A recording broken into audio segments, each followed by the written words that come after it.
Ibu kandungku, karena kasihan melihat kesulitan ekonomi kami, meminjamkan hotelnya untuk kami kelola. Ibu mertuaku datang membawa seluruh keluarga besar, menuntut 5 kamar untuk ditinggali selama sebulan. Suamiku tersenyum. 90 juta rupiah. Kalau tidak ada uang muka, silakan tidur di pantai. Sore itu, di awal bulan Juni, Anyer memasuki puncak musim liburan. Angin laut berembus sepoi-sepoi, membawa aroma cumi bakar dari warung-warung pinggir pantai hingga ke lobi hotel. Namaku Sari Wulandari. Berdiri di belakang meja resepsionis, tanganku tak pernah berhenti bergerak. Satu tangan menerima KTP tamu, tangan yang lain memeriksa jadwal pemesanan kamar.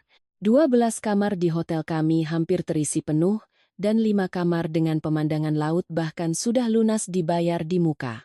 Baru saja aku mengangkat kepala, 2 mobil minibus berhenti mendadak di depan hotel. Orang pertama yang turun adalah ibu mertuaku, Ibu Ratih, menenteng tas besar seolah hendak belanja untuk lebaran. Di belakangnya ada bapak mertuaku, Bapak Hartono. Lalu menyusul Dewi dan Rian, beserta kedua anak mereka, Tio dan Nala. Ditambah beberapa bude, pakde, dan sepupu dari pihak suami.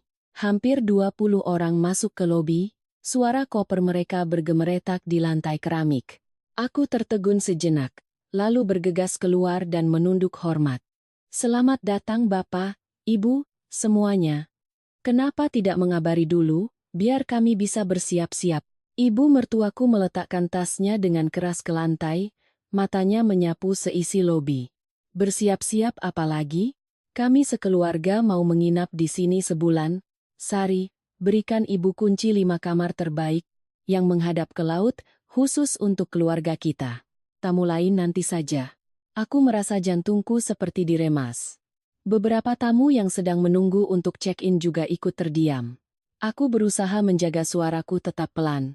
Maaf Bu, hari ini hotel sudah penuh. 5 kamar yang menghadap laut semuanya sudah ada yang pesan dan bayar uang muka. Sore ini mereka akan masuk. Dewi, adik iparku, tersenyum sinis.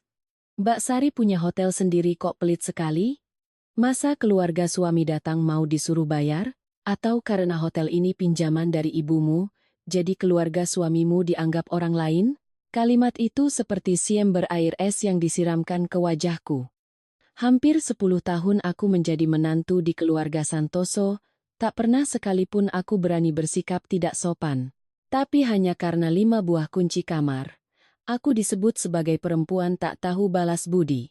Aku menoleh ke arah Bapak Hartono, tapi bapak mertuaku justru membuang muka, menarik Tio dan Nala untuk berdiri di dekat kursi. Beliau tahu situasi ini tidak benar, tapi seperti biasa, beliau memilih diam. Ibu mertuaku mengangkat dagu. Tamu ya tamu, tapi ini ibu mertuamu yang datang. Masa kamu bilang kamar sudah habis? Kamu mau membiarkan kami sekeluarga tidur di jalan? Tenggorokanku tercekat. Bukan begitu Bu. Tapi tamu sudah transfer uang muka. Saya tidak bisa seenaknya membatalkan kamar mereka. Bisnis hotel itu harus menjaga kepercayaan Bu. Ibu Ratih tertawa, suaranya setajam pisau. Kepercayaan pada orang luar kamu junjung tinggi, tapi bakti pada ibu mertua kamu buang? Dulu aku membesarkan Bagus dengan susah payah, memberinya makan setiap hari. Sekarang dia punya tempat usaha.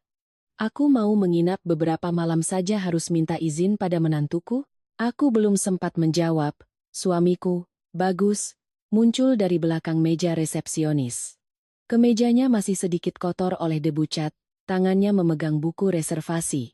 Aku menatapnya dengan perasaan cemas dan takut. Selama ini, ia lebih sering mengalah. Tapi sore itu, ia meletakkan buku reservasi di atas meja dengan bunyi bruk yang tidak terlalu keras, namun cukup untuk membuat seisi lobi hening.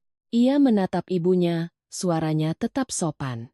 Bu, 5 kamar dengan pemandangan laut untuk 1 bulan harganya 90 juta rupiah. Kalau ibu mau pesan, akan saya carikan jadwal yang kosong. Kalau tidak ada uang muka, malam ini kita terpaksa tidur di pantai. Kalimat itu tidak diucapkan dengan nada tinggi atau makian. Tapi rasanya seperti sebuah gunting yang memutus tali kesabaran yang sudah terlalu lama menegang. Dewi ternganga. Rian yang sedang menarik koper juga berhenti melangkah. Ibu mertuaku membelalak. Bagus, kamu bicara apa? Kamu mau menagih uang pada ibu yang melahirkanmu? Bagus menarik napas dalam-dalam. Aku tidak menagih uang pada ibu. Aku sedang bicara soal tarif kamar hotel. Ini tempat kami mencari nafkah, Bu, bukan penginapan gratis untuk sanak saudara. Ibu membawa hampir 20 orang, menuntut 5 kamar terbaik selama sebulan, tepat di saat semua kamar sudah dipesan. Aku tidak bisa memenuhinya. Ibu Ratih menggebrak meja. Baru jadi orang sedikit saja kamu sudah meremehkan ibumu, ya? Istrimu yang mengajarimu bicara seperti ini, kan? Bagus menatapku sekilas, seolah memintaku untuk tetap diam. Lalu ia melanjutkan, jangan bawa-bawa Sari, Bu, ini keputusan saya. Hotel ini milik Ibu Anjani, ibu mertua saya. Kami hanya diberi kepercayaan untuk mengelolanya. Saya tidak punya hak untuk mengambil kamar yang sudah dibayar tamu dan memberikannya pada keluarga. Dewi menyela, Mas Bagus ini bicaranya bagus sekali. Suami istri itu kan satu. Ibu mertua memberikan hotel ini untuk kalian kelola, sama saja seperti membantu keluarga kita. Mas kan anak laki-laki tertua, kalau punya rezeki lebih ya harusnya ingat orang tua dan saudara dulu. Bagus menoleh pada adiknya. Betul Dewi. Ingat orang tua bukan berarti merusak usaha kakakmu. Sekali saja kita mengingkari janji pada tamu, sepanjang musim liburan ini reputasi kita bisa hancur. Uang itu tidak dipungut dari pasir pantai. Suaranya tetap tenang. Keluarga kita tidak kaya. Hotel ini harus membayar tagihan listrik, air, gaji karyawan, dan biaya perbaikan. Kedua anak kami juga butuh biaya sekolah. 5 kamar selama sebulan itu bukan sekadar menggelar tikar. Seorang tamu wanita parubaya yang berdiri di dekat meja tiba-tiba angkat bicara. Masnya benar, keluarga itu harusnya saling mendukung. Musim liburan begini minta 5 kamar gratis selama sebulan. Hotel manapun pasti tidak akan sanggup. Wajah ibu mertuaku memerah padam. Ia menoleh tajam padaku. Sari, hebat sekali kamu. Kamu biarkan orang luar menceramahi ibu mertuamu di lobi hotel. Benar-benar menantu zaman sekarang. Mulutnya panggil ibu, tapi hatinya penuh duri. Aku menggigit bibir kuat-kuat. Aku ingin mengatakan bahwa hotel ini bukan milikku sehingga aku bisa berbaik hati sesuka ibuku. Tapi di tengah lobi yang ramai, aku hanya bisa menunduk. Bagus melangkah maju, berdiri di depanku. Bu, saya tetap menawarkan Bapak, Ibu, Tio, dan Nala untuk menginap sementara di 2 kamar biasa selama 3 malam. Saya akan berikan diskon setengah harga. Untuk Bude, Pakde, dan sepupu yang lain, saya akan minta resepsionis membantu mencari penginapan terdekat. Tapi 5 kamar dengan pemandangan laut yang sudah ada pemesannya tidak bisa dibatalkan. Ibu Ratih gemetar karena marah. Ingat baik-baik ucapanmu hari ini, Bagus. Jangan mentang-mentang punya ibu mertua yang kaya, kamu bisa berbuat seenaknya. Bapak Hartono saat itu baru berani menarik pelan tangan istrinya. Sudah Bu. Ramai dilihat orang. Biarkan anak-anak bekerja. Ibu Ratih menepis tangan suaminya.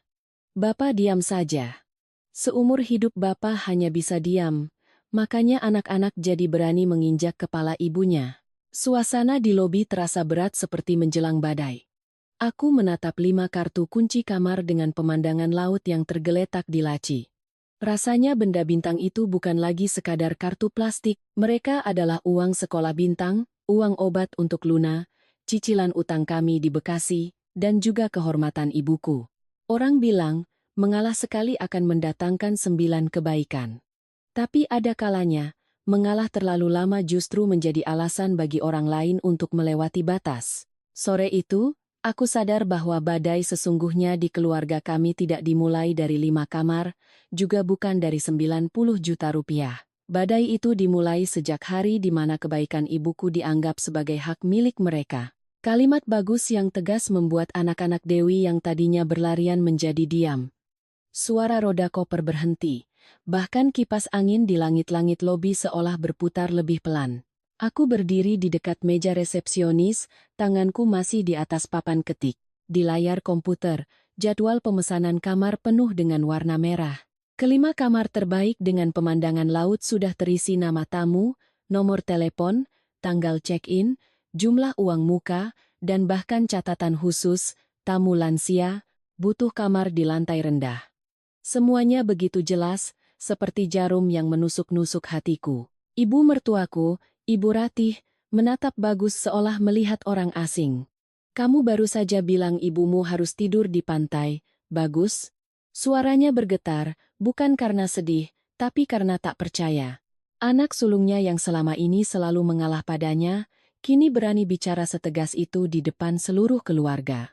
Bagus sedikit menunduk, tapi suaranya tidak goyah. Saya bilang, kalau kamar sudah penuh dan tidak memesan sesuai aturan, kita harus mencari tempat lain. Saya tidak bermaksud kurang ajar pada ibu. Ibu Ratih tersenyum sinis. Tidak kurang ajar? Kamu menagih ibumu sendiri 90 juta rupiah dan bilang tidak kurang ajar? Aku yang melahirkanmu, membesarkanmu. Waktu kecil kamu demam, semalaman aku tidak tidur. Sekarang, yang keluar dari mulutmu hanya uang kamar dan uang muka. Hubungan darah kalah dengan tamu asing. Para Bude dan Pakde mulai berbisik-bisik. Seorang Bude yang biasa kupanggil Bude Lastri, melepas topi pantainya dan menyela. Bagus, ibumu ada benarnya juga. Kita jauh-jauh datang ke sini, masa keluarga sendiri dibiarkan terpencar? Hotel ini kan dari pihak istrimu, berarti rezeki untuk keluarga kita juga. Di mana bumi dipijak, di situ langit dijunjung, kan? Mendengar kata keluarga kita, tenggorokanku kembali tercekat. Keluarga kita yang mana? Hotel ini adalah hasil keringat dan air mata kedua orang tuaku, bukan hidangan di meja makan yang bisa diambil siapa saja sesukanya. Tapi aku tetap menjawab dengan suara pelan. Bude, bukannya kami tidak mau menerima. Hanya saja, kamarnya sudah dipesan tamu. Tamu sudah transfer uang muka. Kalau kami batalkan sepihak, rencana liburan mereka berantakan, dan reputasi hotel kami hancur. Bisnis kalau sudah tidak bisa dipercaya, tidak akan bertahan lama, Bude. Dewi berdiri menyilangkan tangan, bibirnya melengkung ke atas. Mbak ini bicaranya bagus sekali. Tapi Mbak kan menantu keluarga Santoso, masa ibu mertua datang tidak ada tempat untuk tidur? Atau Mbak takut keluarga suami tinggal di sini terlalu lama, nanti jatah untuk keluargamu berkurang? Bagus menoleh pada adiknya, tatapannya dingin. Dewi, jaga bicaramu. Tidak ada yang berebut jatah di sini. Ini hotel yang sedang beroperasi, bukan villa pribadi. Rian, suami Dewi, saat itu baru mencoba mencairkan suasana. Sudahlah, Mas Bagus. Jangan tegang begitu. Tamu yang sudah pesankan bisa kita bujuk baik-baik, pindahkan ke kamar lain, beri sedikit diskon. Orang luar lebih gampang diajak kompromi daripada keluarga sendiri. Aku menatap Rian, rasa tidak nyaman menjalari hatiku. Orang yang tak pernah sekalipun berdiri di meja resepsionis bisa bicara seenaknya soal memindahkan tamu. Aku menjawab, tidak bisa begitu Mas Rian. Tamu memilih kamar dengan pemandangan laut karena mereka membayar untuk itu. Ada yang membawa orang tua mereka berlibur, ada yang merayakan ulang tahun pernikahan. Kita tidak bisa meremehkan mereka hanya karena mereka orang lain. Seorang tamu pria parubaya yang sejak tadi menunggu, mengangguk setuju. Istrinya menatapku dengan sorot mata penuh simpati. Aku merasa berterima kasih sekaligus malu, masalah keluarga dipertontonkan di depan umum. Sebagai menantu, 1000 mulut pun rasanya sulit untuk menjelaskan semuanya. Ibu Ratih tiba-tiba berbalik padaku. Sari, jangan menceramahiku. Aku tanya padamu, kalau hari ini ibumu yang datang, apa kamu akan menyuruhnya bayar? Pertanyaan itu sengaja menjebakku. Jika aku jawab iya, ia akan menyebutku tidak punya perasaan. Jika aku jawab tidak, ia akan menuduhku membeda-bedakan keluarga. Sebelum aku sempat membuka mulut, Bagus sudah menjawab. Jika Ibu Anjani datang berkunjung beberapa hari, kami akan mengatur sebisa mungkin, sama seperti yang sedang kami tawarkan pada Bapak dan Ibu. Tapi jika Ibu Anjani datang membawa hampir 20 orang, menuntut 5 kamar terbaik selama sebulan, dan meminta kami membatalkan pesanan tamu, kami juga tidak akan setuju. Ibu Ratih tercekat. Jawaban itu, meski tidak keras, mematahkan argumennya. Bagus meletakkan tangannya di atas buku reservasi, membukanya lembar demi lembar di hadapan ibunya. Lihat ini, Bu. Kamar 301, 302, 303, 401, 402, semuanya sudah ada yang transfer uang muka. Total pendapatan dari 5 kamar ini selama sebulan sekitar 90 juta. Uang itu bukan untuk kami foya-foya. Itu untuk gaji Mbak Tini dan Mas Fajar, untuk tagihan listrik yang membengkak di musim panas, untuk cicilan bank, untuk uang sekolah Bintang, dan uang obat alergi Luna. Kalau ibu menyuruh kami membatalkan semua ini, kami harus menutupi kerugiannya dari mana? Mendengar Bagus menyebut nama kedua anak kami, mataku terasa panas. Beberapa tahun lalu di Bekasi, pernah suatu bulan setelah membayar uang sekolah Bintang, dompetku hanya tersisa beberapa lembar uang ribuan. Saat-saat seperti itu, siapa dari keluarga suami yang pernah bertanya bagaimana kami bertahan? Ibu Ratih tetap tidak mau kalah. Memangnya ibu tidak tahu kalian susah? Tapi sekarang kan sudah lebih baik, harusnya tahu diri, kembali ke akarnya. Keluarga kita ini punya hoki, makanya kamu bisa diberi kepercayaan oleh ibu mertuamu. Kalau bukan karena hoki dari keluarga suami, apa orang lain akan percaya padamu? Bude Lastri menimpali. Benar itu. Anak laki-laki tertua kalau terlalu perhitungan, nanti dipandang rendah sama kerabat. Bagus tersenyum sedih. Saya tidak perhitungan, Bude. Karena aset ini memang bukan milik saya untuk diperhitungkan. Ibu Anjani meminjamkannya karena kasihan melihat kami kesulitan. Hak miliknya tetap punya beliau. Kalau saya seenaknya mengambil kamar untuk diberikan gratis pada orang lain, justru sayalah yang tidak tahu berterima kasih. Dewi mencibir. Mas ini bicaranya seolah Mbak Sari tidak dapat untung. Kalau hotel ramai, kan kalian juga yang menikmati. Aku menatap lurus ke arah Dewi. Kami menikmati hasil kerja keras kami, Dewi. Sekaligus menanggung utang, tanggung jawab, keluhan tamu, bahkan denda, kalau ada kesalahan administrasi kependudukan. Semua ada dua sisi. Tidak bisa hanya melihat lampu kamar menyala lalu berpikir uang datang dengan sendirinya. Tamu wanita parubaya tadi kembali berujar pelan. Mbak ini benar. Saya sering liburan. Kalau sudah pesan kamar lalu dibatalkan sepihak, rasanya kesal sekali. Pebisnis itu harus menjaga reputasi. Ibu Ratih melotot pada tamu itu. Ini urusan keluarga saya. Ibu tidak perlu ikut campur. Tamu itu terdiam. Tapi raut wajahnya tampak tidak senang. Aku bergegas menunduk meminta maaf. Maaf, Ibu. Mohon dimaklumi. Saya akan segera proses check-in untuk Ibu. Aku memberikan KTP tamu itu pada Mas Fajar, resepsionis kami, agar ia yang melanjutkan. Hatiku panas seperti terbakar, tapi di depan tamu, aku tidak boleh goyah. Hotel kecil seperti ini, satu keluhan di internet saja bisa menghancurkan kerja keras berbulan-bulan. Bagus menarik sebuah kursi ke depan meja. Bu, Pak, kalian baru datang dari perjalanan jauh. Tio dan Nala juga pasti lelah. Saya ulangi sekali lagi. Ada 2 kamar biasa yang kosong karena tamu membatalkan pesanan tadi pagi. Bapak, Ibu, Tio, dan Nala bisa menginap di sana selama 3 malam dengan setengah harga.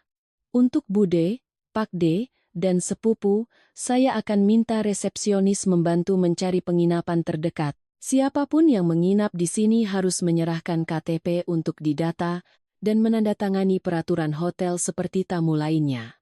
Ibu Ratih membelalak. Keluarga sendiri juga pakai KTP dan peraturan? Harus, Bu. Kalau ada pemeriksaan dari kelurahan, mereka tidak akan bertanya ini keluarga atau bukan. Mereka akan bertanya apakah pengelola penginapan sudah melapor dengan benar. Kalau salah, yang kena denda kami, bukan Ibu. Bapak Hartono saat itu menghela napas. Suaranya pelan tapi jelas. Sudahlah Bu. Anak kita benar, itu sudah aturannya.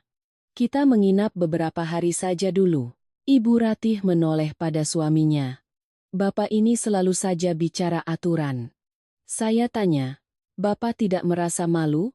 Anak sendiri punya hotel, tapi seluruh kerabat harus menyewa penginapan di luar.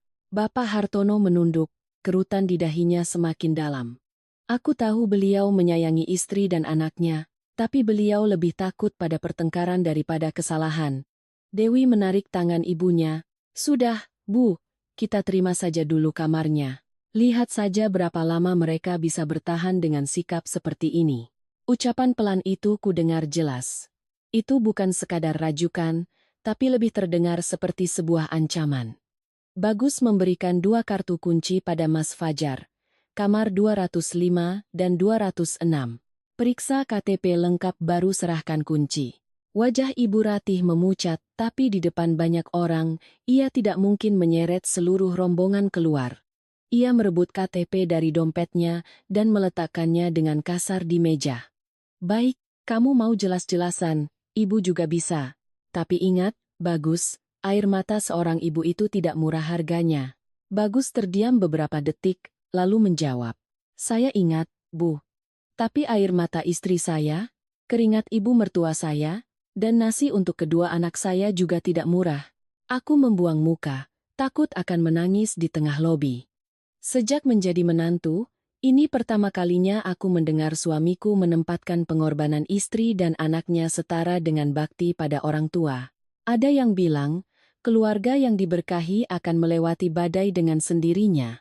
Tapi aku sadar, badai tidak akan pernah reda jika ada anggota keluarga yang terus-menerus membuka pintu untuknya. Malam itu, setelah bapak ibu mertua dan kedua keponakanku masuk ke kamar 205 dan 206, aku berdiri di ujung koridor, memandang ke halaman depan. 2 mobil minibus masih terparkir di luar gerbang. Beberapa kerabat berjalan membawa koper ke penginapan sebelah. Setiap tatapan mereka yang melintasiku terasa berat seperti batu. Aku tidak menyalahkan kekesalan mereka. Siapapun yang datang dari perjalanan jauh pasti ingin segera beristirahat dengan nyaman. Tapi yang membuatku sesak adalah cara ibu mertuaku memandang semuanya di sini seolah hidangan siap santap, tinggal diambil sesuka hati. Bagus turun dari tangga, punggung kemejanya basah oleh keringat. Kamu istirahat saja dulu. Biar aku dan Fajar yang selesaikan urusan tamu. Aku menggeleng. Tamu masih ramai, mana bisa aku istirahat? Ia menatapku, suaranya merendah. Aku tahu kamu sedih. Aku tersenyum getir. Sedih itu hal biasa bagi seorang menantu, Mas.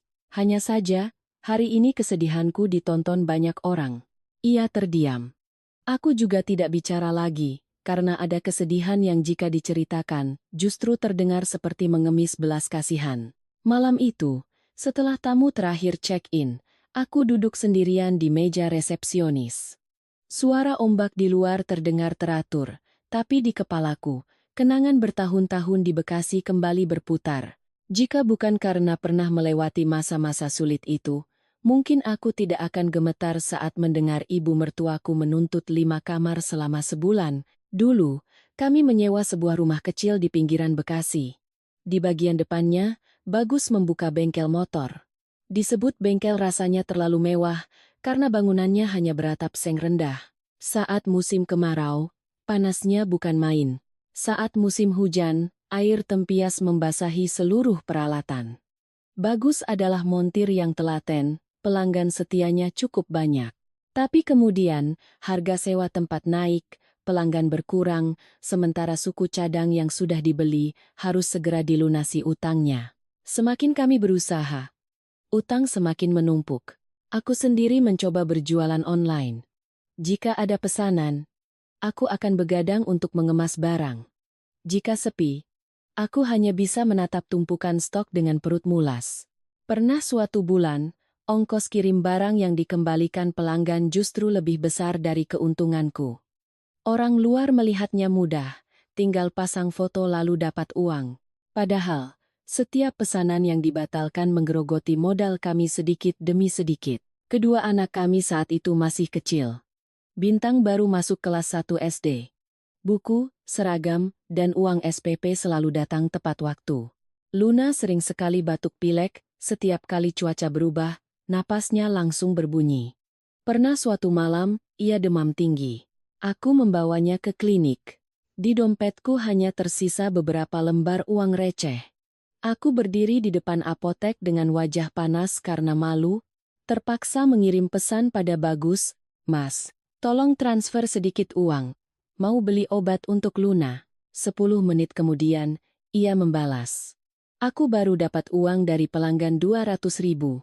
Pakai itu dulu, ya? Besok aku cari lagi. 200.000 rupiah saat itu bagi kami sangat berharga. Orang bilang, orang miskin tidak perlu gengsi. Tapi ada saatnya, gengsi pun tak punya tempat untuk disimpan. Ibu mertuaku saat itu bukannya tidak tahu. Pernah sekali Bagus menelepon, meminta pinjaman beberapa juta untuk membayar sewa bengkel. Ibu Ratih menghela napas, bapak dan ibu di kampung juga tidak punya uang lebih. Kalian sudah besar, harusnya bisa mandiri. Laki-laki itu harus kuat. Masa sedikit-sedikit minta orang tua, di mana harga dirimu?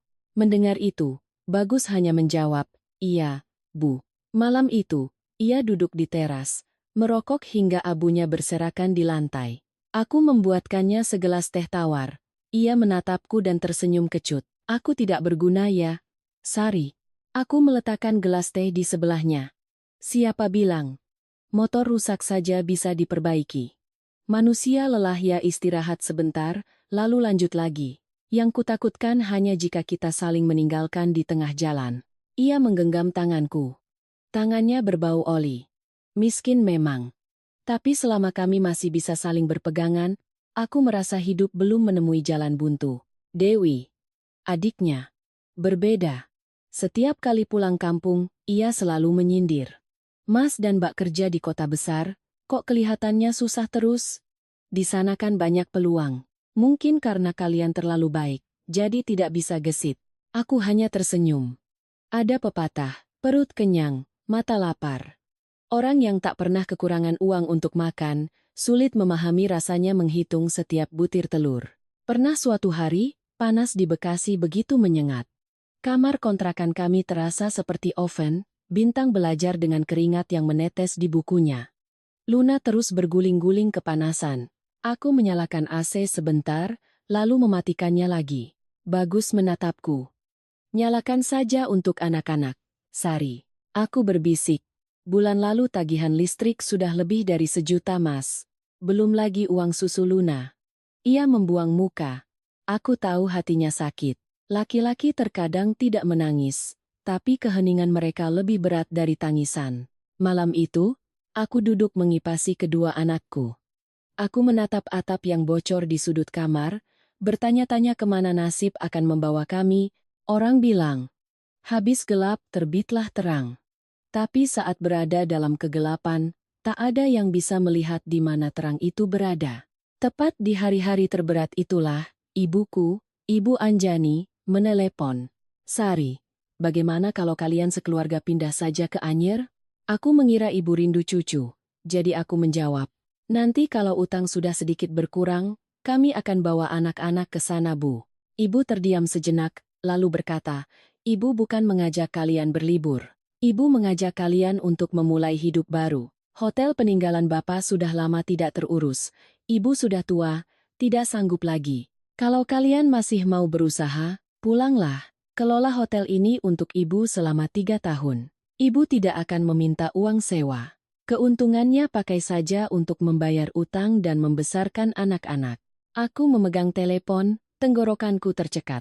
Bu, hotel itu hasil kerja keras Bapak dan Ibu seumur hidup. Saya takut. Ibu memotong. Kalau takut, ya kerjakan yang benar. Ibu tidak memberikan apa-apa secara gratis. Ibu memberimu kail, bisa dapat ikan atau tidak, itu terserah kalian berdua. Aku menangis di kamar yang panas itu. Bagus berlari masuk dari bengkel, mengira terjadi sesuatu. Aku memberikan telepon padanya. Ia mendengarkan ibuku, hanya bisa menjawab iya, Bu. Iya, Bu. Berulang kali, suaranya tercekat. Malam itu, kami duduk di depan meja makan yang hanya berisi tumis kangkung dan sambal terasi. Bagus bertanya, apa kamu mau pulang? Aku menatap kedua anakku yang tertidur, menatap tumpukan tagihan yang dijepit di bawah gelas plastik, lalu mengangguk. Pulang.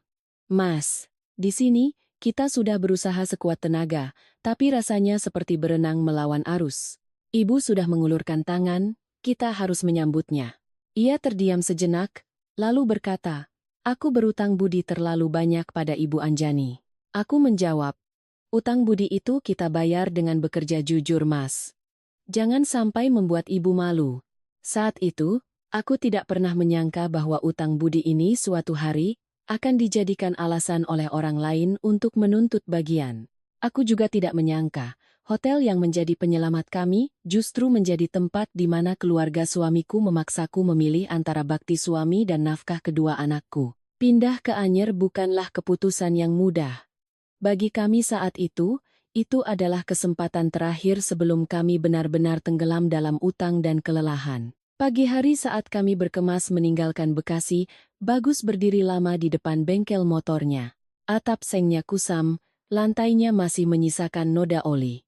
Aku menggendong Luna, sementara Bintang memeluk boneka beruangnya yang sudah usang, menatap ayahnya tanpa berani bertanya. Bagus mengusap gembok itu sekali, lalu berbisik, "Dulu aku pikir aku bisa menghidupi keluarga dari tempat ini." Aku meletakkan tangan di bahunya. "Kalau tidak bisa di sini, kita coba di tempat lain. Hidup ini kan bukan paku yang tertancap di satu tempat, Mas." Ia tersenyum sedih. Senyum yang akan selalu kuingat, penuh kepedihan sekaligus rasa syukur. Karena meski gagal, ia tidak pernah menelantarkan kami. Perjalanan dengan bus menuju Anyer memakan waktu lebih dari 3 jam. Di sepanjang jalan, Bintang terus bertanya, "Ibu, nanti di rumah nenek kita bisa makan ikan, kan?" Aku mengusap kepalanya. "Tentu saja. Nenek jago sekali masak gulai ikan." Mendengar kata makan, Luna yang tadinya mengantuk langsung terjaga. "Aku mau makan udang juga."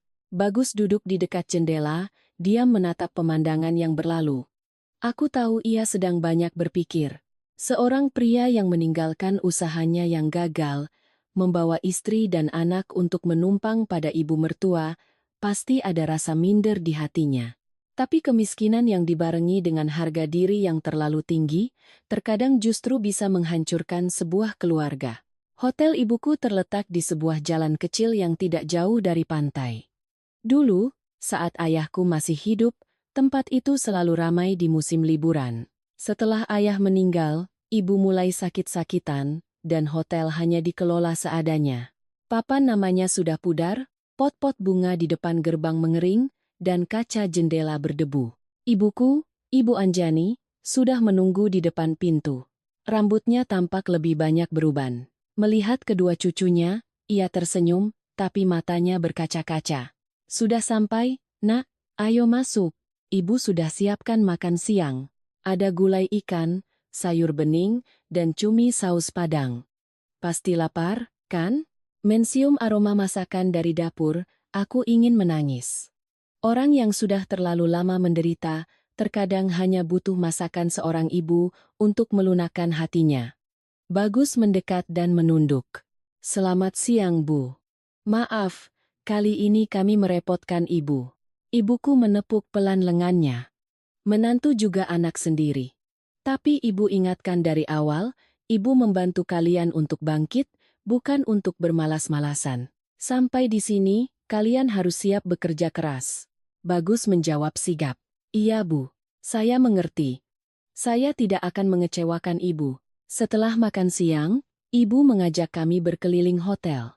12 kamar tersebar di 4 lantai, masing-masing punya masalahnya sendiri. Ada kamar yang keran airnya bocor, AC-nya berisik, atau dindingnya mengelupas. Spray dan sarung bantal yang disimpan di gudang sudah menguning, handuknya terasa kaku. Aku melihatnya dengan perasaan cemas sekaligus terharu. Ini bukan tambang emas yang bisa diambil siapa saja. Ini adalah sebuah rumah tua yang menunggu keringat untuk bisa hidup kembali. Ibu berdiri di koridor lantai 3, menunjuk ke arah laut. "Dulu, almarhum bapakmu sering berdiri di sini, melihat tamu datang. Beliau selalu bilang, 'Kita ini orang kecil, jadi semua yang kita lakukan harus bersih dan jujur. Biarlah tamu hanya menginap semalam, tapi mereka akan selalu ingat kebaikan kita. Tahun depan, mereka pasti akan kembali.'" Aku membuang muka, menyeka sudut mataku. Ayahku sudah meninggal 5 tahun, tapi suaranya seolah masih ada, berbaur dengan debur ombak. Malam itu, setelah anak-anak tidur, ibu meletakkan sebuah map di meja. Aku terkejut. Apa ini? Bu? Ibu mendorongnya ke arah kami.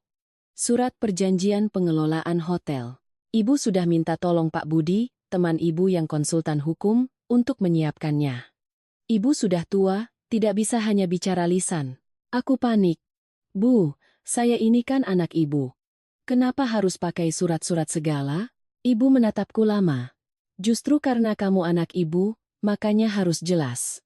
Saling sayang itu bukan berarti semuanya harus abu-abu.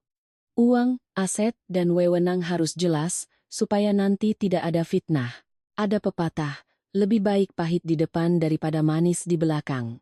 Ibu lebih suka kita bicara terus terang hari ini, daripada besok semua orang merasa punya hak. Bagus mengambil surat itu dan membacanya satu persatu. Isinya menyatakan bahwa hotel adalah milik Ibu Anjani. Kami diberi hak pengelolaan selama 3 tahun, berwenang menerima pesanan, membuat kesepakatan dengan tamu, mengelola keuangan operasional, melakukan perbaikan dasar, merekrut karyawan, melapor data tamu, dan membayar pajak. Segala bentuk pengalihan hak, gadai, atau pemindah tanganan jangka panjang harus dengan persetujuan tertulis dari ibuku. Setelah selesai membaca, ia meletakkannya kembali dengan hati-hati. Keputusan ibu ini benar. Kami datang ke sini menumpang pada ibu, jadi semuanya harus jelas agar tidak ada yang bilang menantu serakah. Ibuku mengangguk. Ibu percaya padamu bagus. Tapi ibu lebih percaya pada hitam di atas putih. Hati manusia itu kalau sedang tenang mudah sekali bicara baik. Tapi kalau sudah ada kepentingan, baru ketahuan siapa yang bisa menjaga diri. Mendengar kalimat itu, bulu kudukku meremang. Saat itu aku belum paham sepenuhnya. Aku hanya mengira ibu terlalu berhati-hati. Bertahun-tahun kemudian, setiap kali melihat surat itu, barulah aku sadar.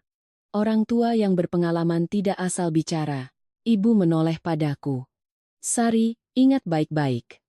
Ibu memberikan hotel ini untuk kalian kelola, bukan untuk sanak saudara dari kedua belah pihak. Keluarga dari pihak ibu tidak boleh seenaknya mengambil kamar, begitu juga keluarga dari pihak suami. Keluarga yang baik itu saling tahu diri, bukan saling menuntut. Aku mengangguk. Saya ingat, Bu. Bagus juga berkata. Saya berjanji pada ibu, saya akan menjaga hotel ini seperti menjaga hasil kerja keras almarhum Bapa.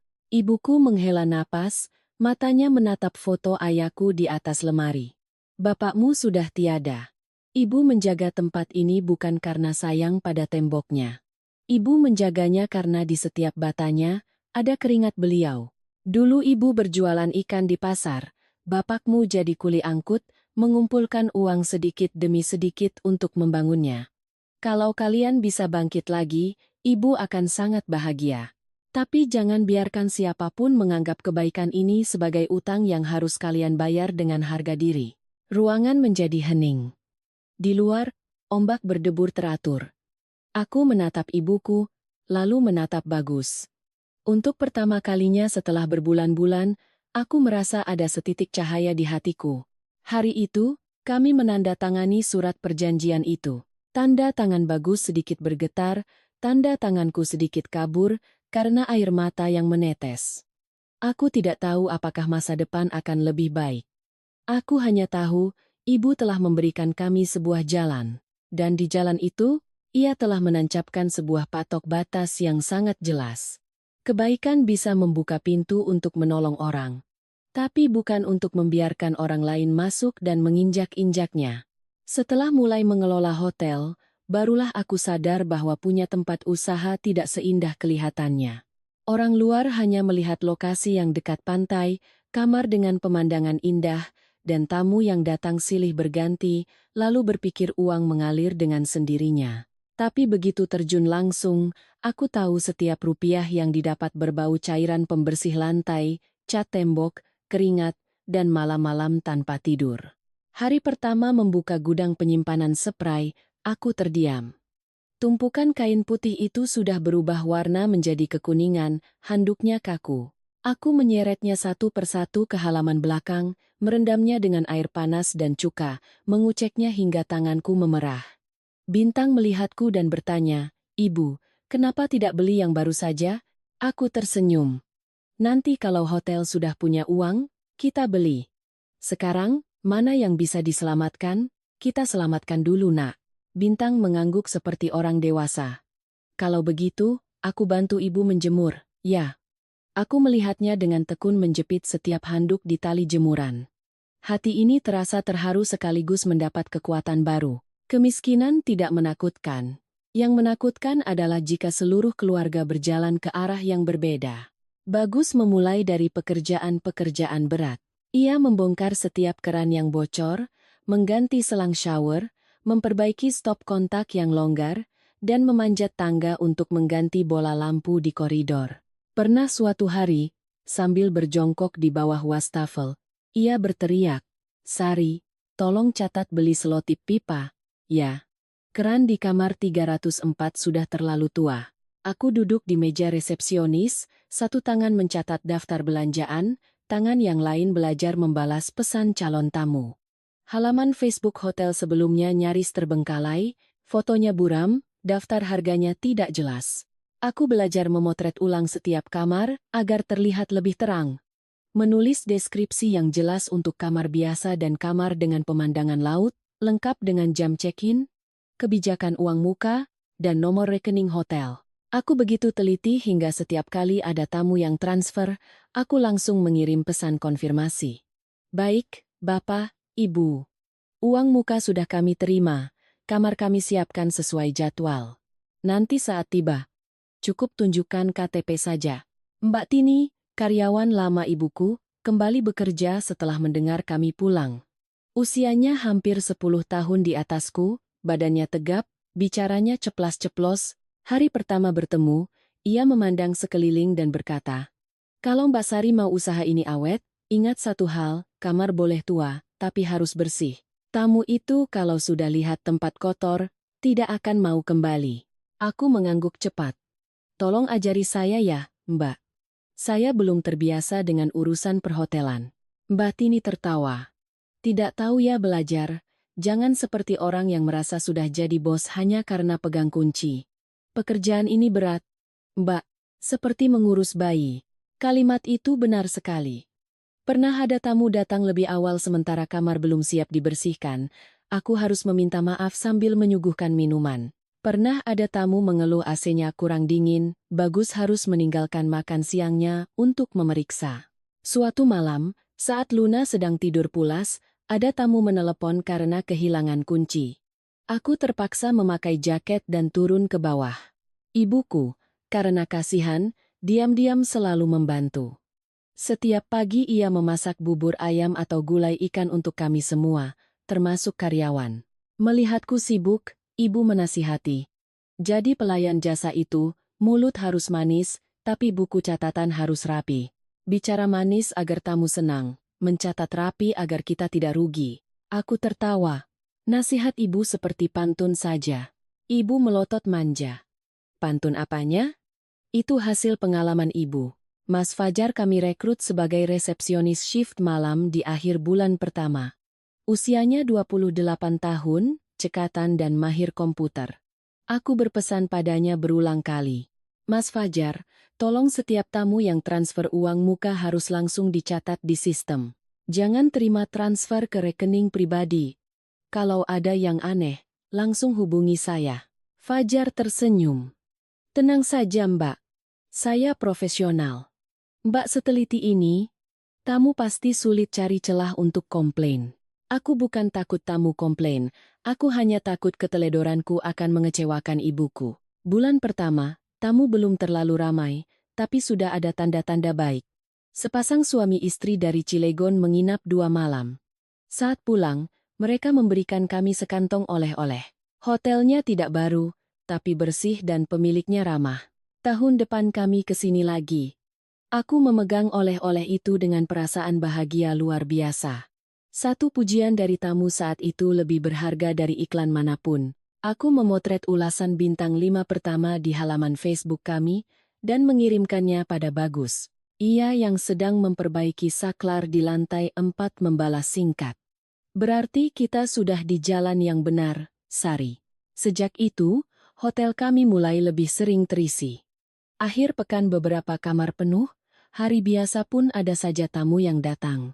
Utang-utang kami di Bekasi belum lunas, tapi setiap bulan kami bisa mencicilnya sedikit demi sedikit. Aku tidak lagi terkejut setiap kali menerima notifikasi tagihan uang sekolah anak. Bagus juga sudah mengurangi rokoknya. Suatu malam, ia duduk di balkon lantai 3, menatap laut, dan berkata padaku, "Dulu aku pikir aku sudah hancur, tidak menyangka masih bisa bangkit lagi." Aku bersandar di pagar balkon. "Kalau patah ya disambung lagi, Mas. Asal jangan patah semangat." Ia menggenggam tanganku. Tangannya masih kasar karena bekas memperbaiki pipa. Aku berterima kasih sekali pada Ibu Anjani. Hotel ini milik beliau. Setiap rupiah yang kita dapat, kita harus ingat itu semua berkat pintu yang beliau bukakan. Aku menatapnya, hatiku terasa ringan. Ketika seorang suami memahami akar dari sebuah pertolongan, seorang istri seperti aku merasa punya sandaran yang lebih kuat, tapi hidup tidak pernah hanya berisi terang. Begitu hotel kami mulai ramai, kabar pun sampai ke kampung halaman suami. Awalnya hanya sebuah telepon dari ibu mertuaku. "Bagus, dengar-dengar hotelnya ramai, ya?" Bagus menjawab, "Alhamdulillah, Bu. Lebih baik dari sebelumnya."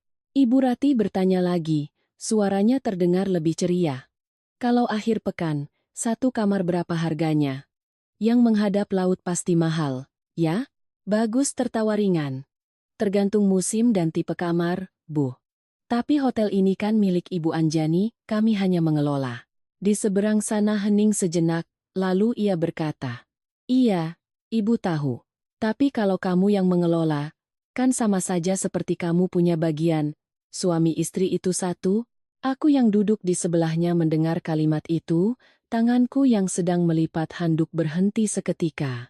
Bagus menatapku, lalu menjelaskan dengan lebih tegas. "Tidak begitu, Bu. Ada surat perjanjiannya. Hak milik tetap punya Ibu Anjani. Kami hanya menumpang usaha, jadi harus lebih hati-hati." Ibu Ratih tertawa. "Kamu ini selalu saja terlalu jujur.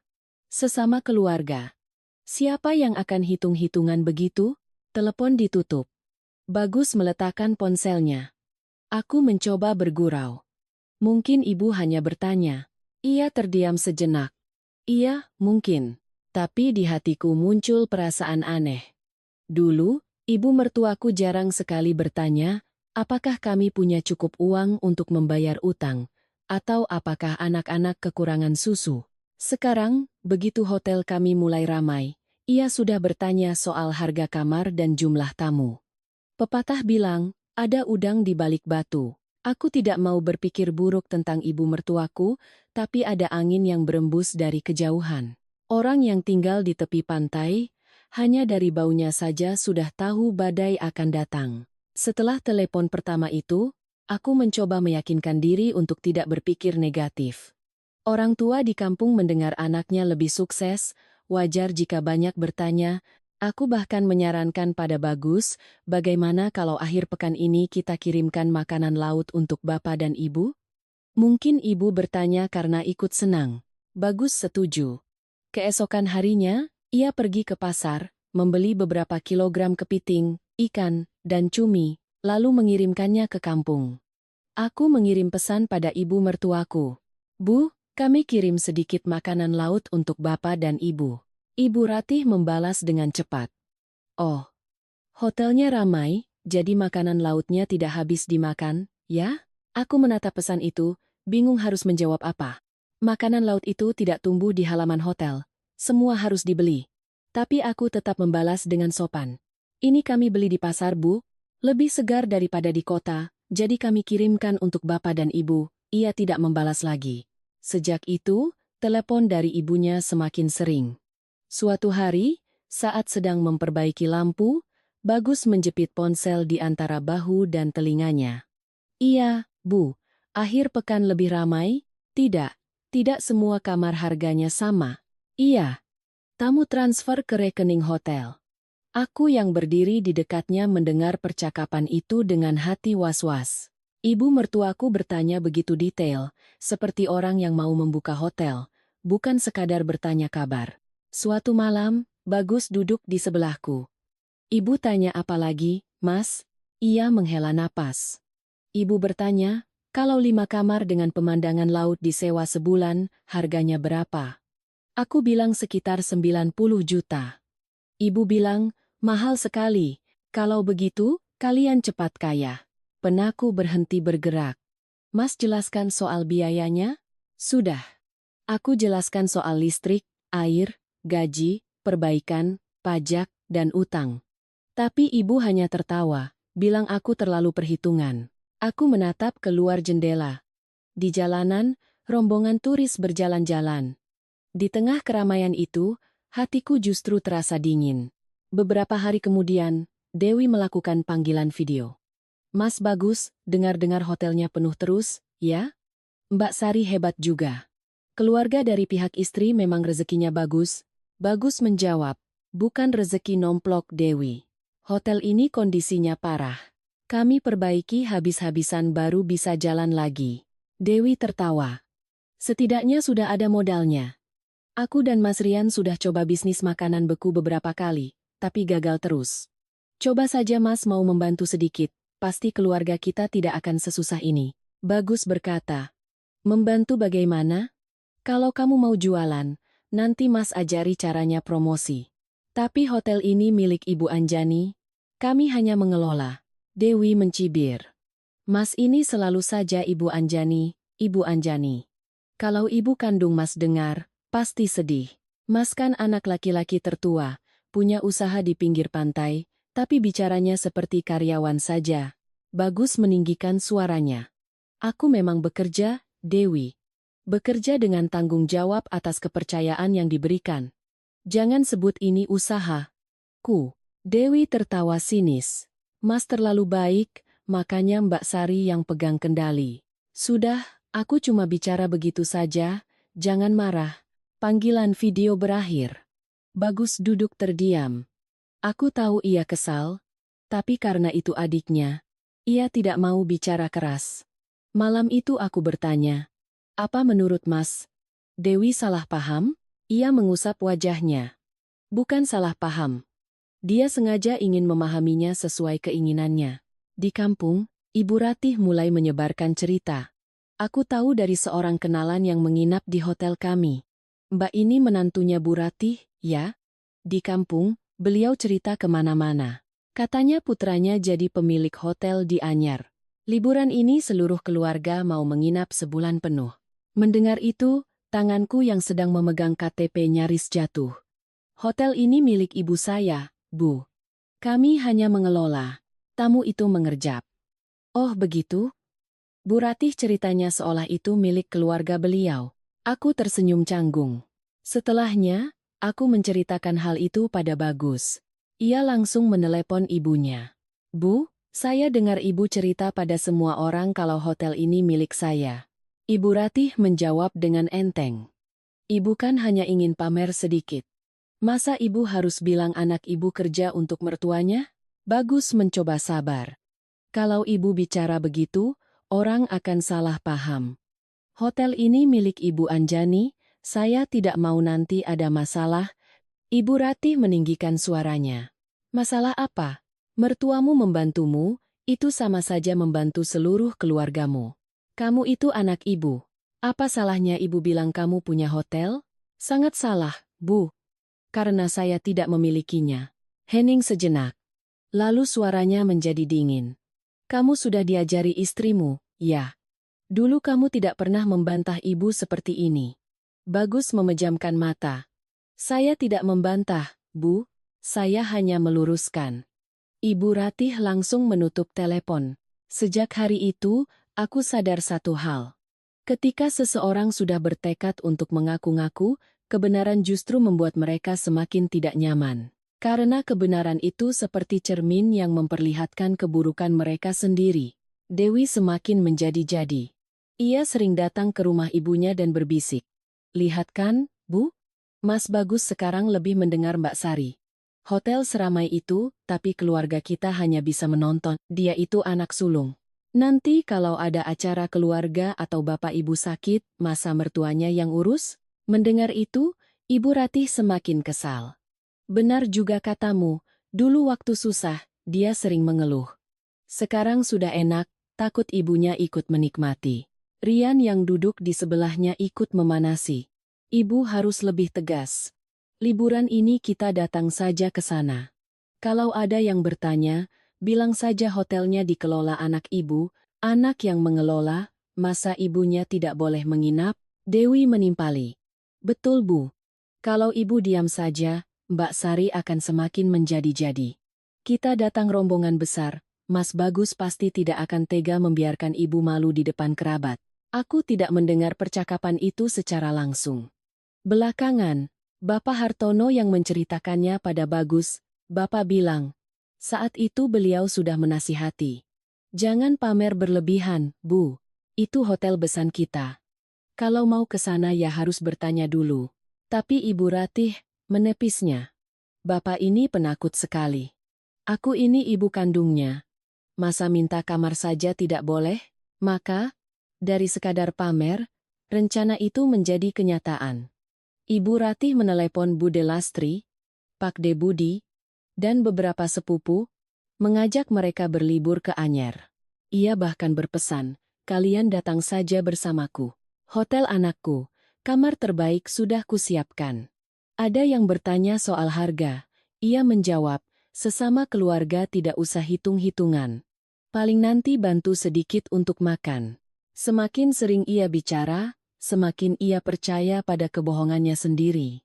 Sementara aku di Anyer, masih dengan tekun mencatat setiap uang muka dari tamu sungguhan.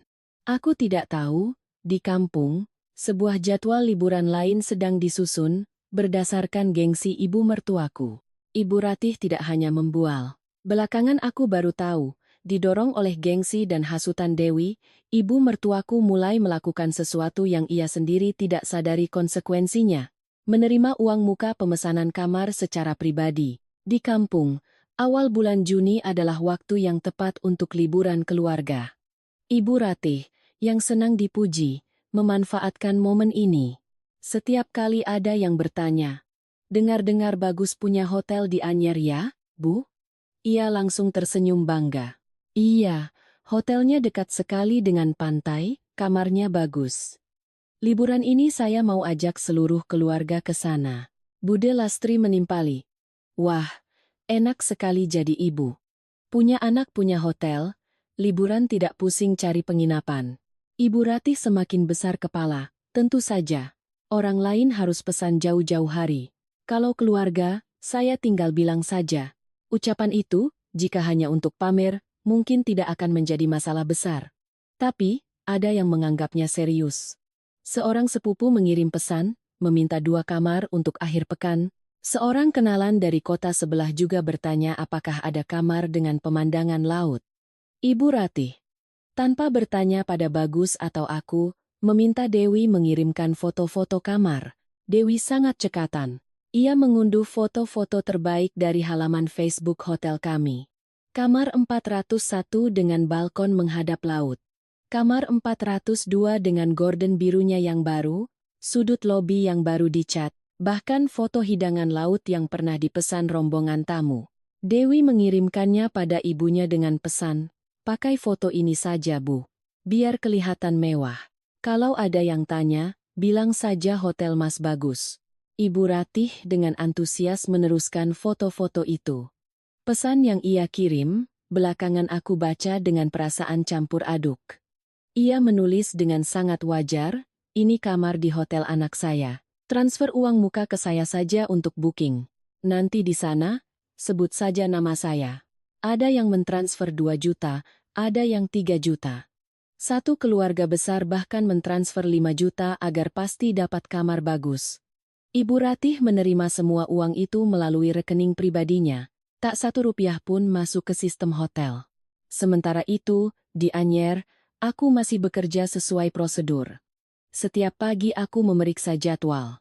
Tamu yang sudah transfer, namanya langsung kucatat. Mas Fajar juga sudah kuperingatkan. Konfirmasi pemesanan hanya melalui nomor telepon dan rekening resmi hotel. Suatu sore, ia bertanya, Mbak Sari, 5 kamar yang menghadap laut untuk awal Juni sudah penuh semua? kan? Aku mengangguk. Sudah. Jangan terima pesanan lagi, ya. Fajar tertawa. Siap, Mbak. Kamar kan bukan kue lapis yang bisa dibagi dua. Aku ikut tertawa. Lelucon itu membuatku lega. Aku tidak tahu. Di kampung, ada yang sedang membelah kepercayaan kami demi gengsi. Ibu Anjani sesekali masih mengingatkan. Sari musim ramai begini, pencatatan harus lebih teliti. Uang jelas, persaudaraan tidak akan rusak. Aku menjawab. Iya, Bu. Setiap pesanan saya konfirmasi, tidak ada yang lisan. Ibu menatapku. Bukan hanya tamu, Nak. Terkadang, keluarga justru lebih sulit dihadapi. Kalau tamu yang salah, kita bisa tunjukkan aturan. Kalau keluarga yang salah, ditegur pelan tidak didengar, ditegur keras dibilang tidak punya perasaan. Aku mendengar nasihat itu, tapi belum terpikirkan tentang ibu mertuaku. Aku masih percaya, Ibu Ratih hanya sedikit berlebihan saat pamer. Aku tidak menyangka, ia benar-benar telah menerima uang orang lain. Rian adalah yang pertama melihat peluang. Setiap kali datang ke rumah mertuanya, ia bertanya, Ibu menerima uang muka? Mereka benar-benar transfer? Ibu Ratih tampak bangga. Tentu saja. Mereka percaya karena aku ibunya pemilik hotel. Rian tersenyum. Berarti permintaan kamar sedang tinggi sekali, ya, Bu. Harga di luar pasti mahal. Mahal. Kata Bagus, 5 kamar sebulan bisa 90 juta. Dewi meletakkan mangkuknya. Mereka dapat uang sebanyak itu tapi masih saja mengeluh. Kita minta tolong sedikit saja, takut rugi. Bapak Hartono yang duduk di ujung meja mengerutkan dahi. Ibu menerima uang orang, sudah bertanya pada Bagus belum? Bagaimana kalau tidak ada kamar? Ibu Ratih membentak. Bapak ini selalu khawatir berlebihan. Aku ini ibunya, masa aku datang bawa tamu dia berani bilang tidak ada kamar? Bapak Hartono terdiam. Keheningan yang kelak sangat ia sesali. Ada kesalahan yang jika ditegur dari awal bisa berhenti, tapi karena takut merusak suasana, justru dibiarkan menjadi bencana. Di hotel. Kelima kamar dengan pemandangan laut tetap penuh selama 3 minggu. Aku ingat betul, hari Kamis sebelum akhir pekan yang menentukan itu, aku berkata pada Bagus, kalau kita bisa mempertahankan ulasan Bagus, bulan depan utang kita bisa berkurang lagi. Bagus yang sedang memeriksa mesin cetak struk tersenyum. Iya. Lewati musim liburan ini, hidup kita akan lebih ringan. Aku menatap laut. Sinar matahari sore keemasan di permukaan air. Hatiku dipenuhi kebahagiaan kecil. Tapi di saat yang sama, di kampung, Ibu Ratih sudah selesai mempersiapkan perjalanannya. 2 mobil minibus disewa. Bude Lastri, Pak De Budi, dan rombongan lainnya sudah tidak sabar. Ibu Ratih bahkan berpesan, tidak usah bawa banyak barang. Di hotel anakku semua ada. Seorang kerabat bertanya, sudah memberitahu Bagus? Ibu Ratih menepis. Tidak perlu. Kita beri kejutan saja biar mereka senang. Dewi yang berdiri di sampingnya tersenyum licik. Betul, kalau dikabari dulu, nanti Mbak Sari banyak alasan. Kita datang saja. Mas Bagus kalau sudah melihat ibu dan rombongan di depan mata, pasti akan mengaturnya. Rian memasukkan koper ke mobil, matanya melirik ponsel, seolah sedang menghitung sesuatu. Belakangan aku sadar, uang-uang muka itu telah menanamkan ide berbahaya di kepalanya. Sore itu, aku tidak tahu apa-apa. Aku berdiri di belakang meja resepsionis, memeriksa KTP tamu satu persatu. Aku mengira semuanya sudah berjalan sesuai rencana, aku percaya. Jika kita bekerja jujur, Tuhan tidak akan tinggal diam. Tapi pepatah lama memang benar, air tenang jangan disangka tiada buaya. Di balik bualan, ada masalah yang tersembunyi. Hanya butuh 2 mobil minibus untuk mengungkap semuanya. Dan sore itu, kedua mobil itu sedang melaju menuju Anyer, membawa tidak hanya koper dan tawa, tapi juga sejumlah uang muka yang tidak pernah tercatat di buku reservasi hotelku. Setelah ibu mertuaku meletakkan KTP di meja, Mas Fajar memproses check-in untuk beliau, bapak mertua, dan kedua keponakanku. Aku yang berdiri di sampingnya berusaha tersenyum pada tamu lain yang menunggu, sementara hatiku terasa perih. Ibu mertuaku melihat Mas Fajar mengisi data dan mengerutkan dahi. Kenapa dicatat detail sekali? Kami ini keluarga pemilik hotel, bukan tamu sembarangan. Mas Fajar menatapku bingung. Belum sempat aku menjawab, Bagus sudah menimpali. Bu, semua penginapan wajib lapor data tamu. Bapak dan Ibu memang keluarga, tapi menurut aturan, tetap harus didata. Ibu Ratih tersenyum sinis. Aturan. Aturan. Ibu datang menjenguk anak, rasanya seperti masuk kantor pemerintahan. Bapak Hartono menarik pelan lengan istrinya. Sudahlah, Bu. Biarkan mereka bekerja. Ia menarik tangannya, tapi kali ini tidak lagi membentak.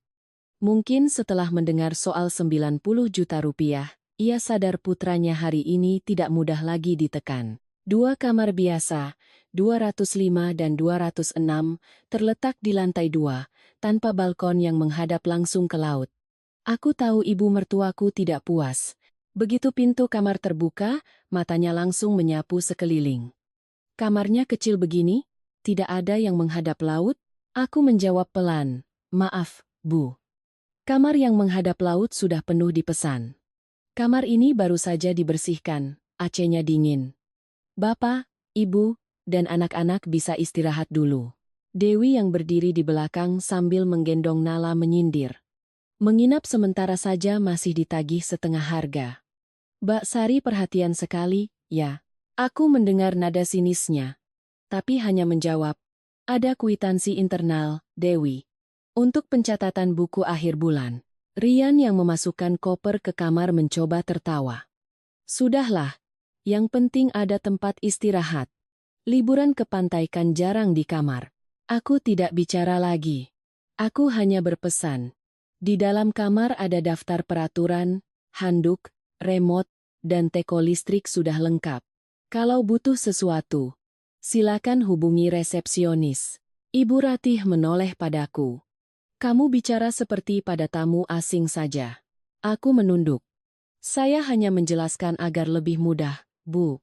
Malam itu, hotel sangat ramai. Tamu yang baru kembali dari pantai, ada yang meminta handuk tambahan, ada yang bertanya tempat makan enak. Aku dan Mas Fajar sibuk melayani. Mbak Tini yang sedang membersihkan kamar berbisik, keluarga Mbak ramai sekali ya. Koridor lantai 2 dari tadi berisik terus. Aku terkejut. Ada tamu yang komplain, Mbak. Ada satu kamar yang bilang anak-anak salah ketuk pintu 2 kali. Aku bergegas ke lantai 2. Tio dan Nala sedang berlarian di sepanjang koridor, menjadikan sandal jepit sebagai pistol mainan. Aku memanggil mereka dengan lembut. Tio, Nala, jangan lari-lari di koridor. Ya, mengganggu tamu yang sedang istirahat. Tio berhenti dan cemberut. Kata nenek, ini kan hotel Om Bagus. Jadi kami boleh main. Tenggorokanku tercekat. Anak-anak tidak salah. Mereka hanya meniru ucapan orang dewasa. Ibu Ratih keluar dari kamar 205. Anak-anak sedang senang, biarkan saja. Kamu ini kaku sekali. Aku mencoba bersabar. Bu, ada tamu lansia yang butuh istirahat. Anak-anak bisa bermain di dalam kamar atau di halaman belakang. Ibu mencibir. Di rumah sempit, di sini juga sempit. Hotel kok seperti perpustakaan, harus diam terus. Aku tidak membantah. Aku membawa anak-anak ke halaman belakang dan meminta Bintang untuk menjaga mereka sebentar. Bintang menatapku dan bertanya pelan, Ibu, kenapa nenek marah terus sama ibu? Aku mengusap rambutnya. Orang dewasa sedang lelah. Nak, jangan dipikirkan. Tapi anak-anak sangat peka. Ia tidak bicara lagi. Tapi matanya terlihat sedih.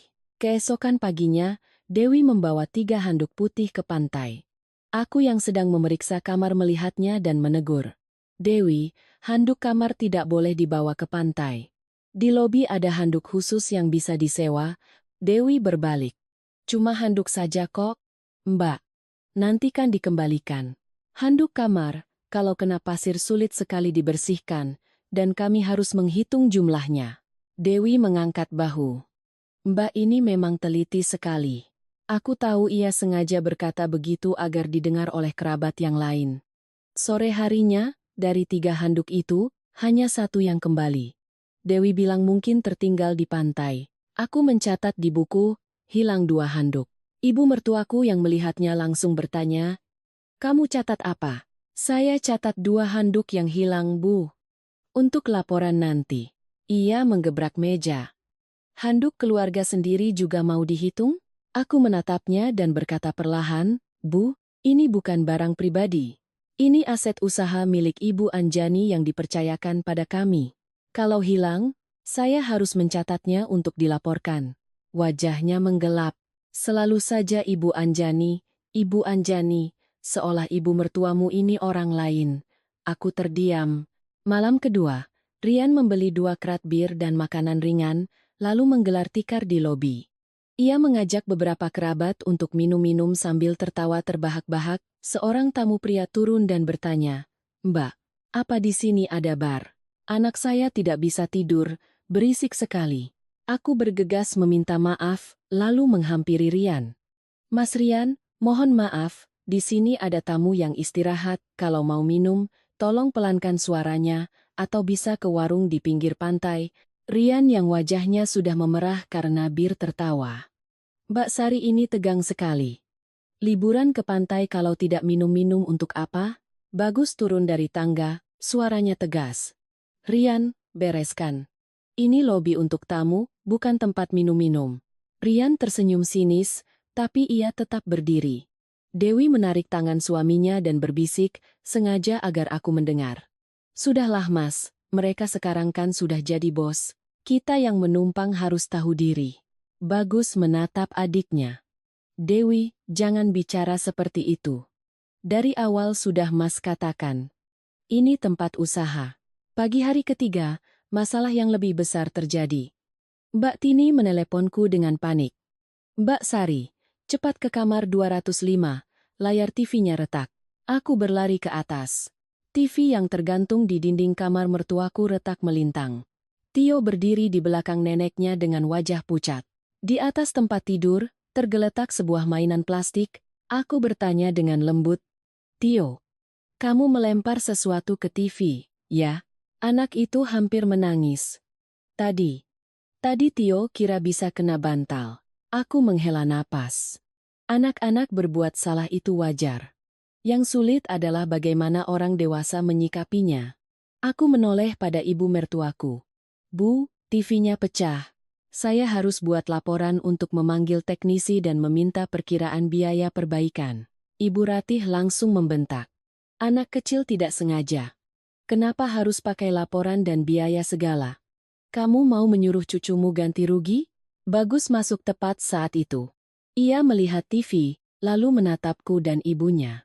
"Bu, barang yang rusak harus dicatat. Bukan karena Tio itu keponakan saya. Lalu kita anggap tidak terjadi apa-apa." Ibu Ratih menunjuk putranya. "Kamu semakin hari semakin seperti orang asing. Cucumu tidak sengaja, kamu juga mau menagihnya?" Bagus menjawab dengan sangat pelan, "Saya tidak menagih anak kecil. Saya meminta pertanggungjawaban dari orang dewasanya." Kalimat itu membuat kamar 205 hening seketika. Sore hari ketiga, Bapak Hartono menarik Ibu Ratih ke koridor. "Sudahlah Bu. Mereka juga bekerja keras, jangan dipersulit lagi." Ibu Ratih membentak. "Bapak diam saja. Bapak terlalu baik, makanya tidak ada yang menghargai.